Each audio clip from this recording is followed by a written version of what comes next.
po sa inyong lahat. Welcome na naman sa another episode ng ating vlog. Ang pag-uusapan natin ay tungkol sa kung ano nga ba yung mga dapat gawin kapag parating na yung ating RTL. So nung mga nakaraang vlog natin, ang na-discuss na natin ay yung mga dapat gawin pagdating ng RTL.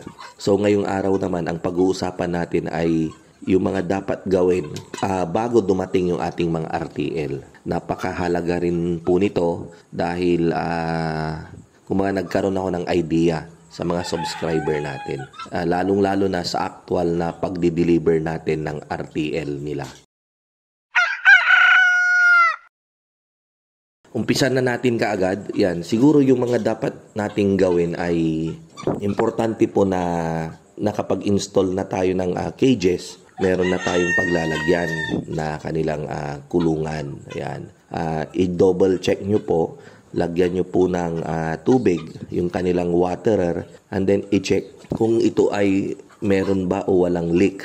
So kapag may tubig na tumatagas dyan sa inyong water through, syempre mababasa po yung feeds. Ayan. Kapag nabasa po yung feeds, kadalasan hindi nakakainin ng inyong mga manok yan.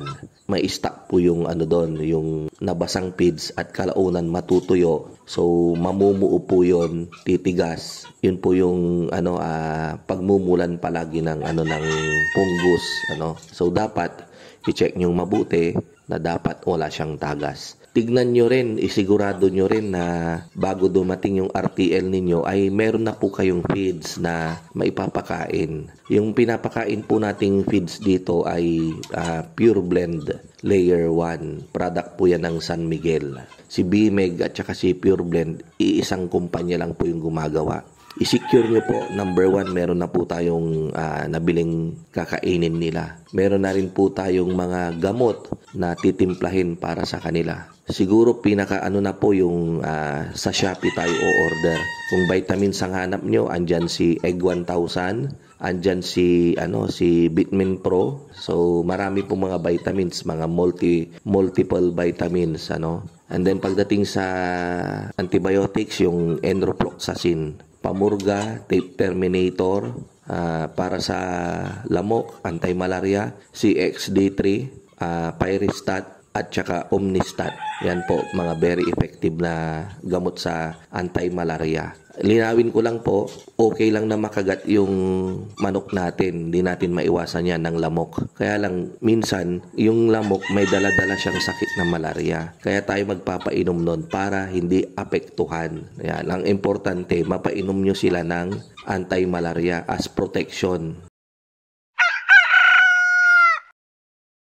And then, i-check nyo rin po kung may mga ilaw na yung inyong housing para if ever na gabi yung dating ng RTL natin, pwede nyo isindihan at maliwanag. Tsaka para kapag andun na yung manok, hindi na kayo aligaga na mag-i-install ng mga electrical wirings niya para hindi na rin sila mabulabog. Check nyo rin yung inyong water line. Tumawag po kayo ng tubero. Ang importante, matubigan niya. Yung design naman, kanya-kanya po yan. Pwedeng overhead tank. May tangke po kayo, may drum kayo sa taas. Para pag sinding yung ganon ng faucet, syempre aagos na yung tubig sa kanilang painuman. Ayan, yung iba naman, dinadirect po nila sa Jetmatic.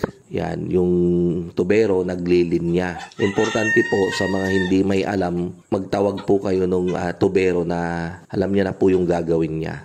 And then, siguro lastly, i-check nyo rin yung mga tatawagin ninyong boys na tutulong sa paghahakot ng inyong RTL pagdating po namin or pagdating ng RTL dyan po sa inyo para mabilis po yung pagdidiskarga, pag-transfer ng RTL ninyo from our delivery truck going dyan po sa inyong mga battery cages.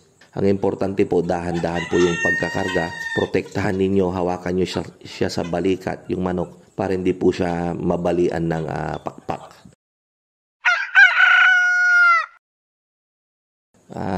Siguro hanggang dito po muna tayo.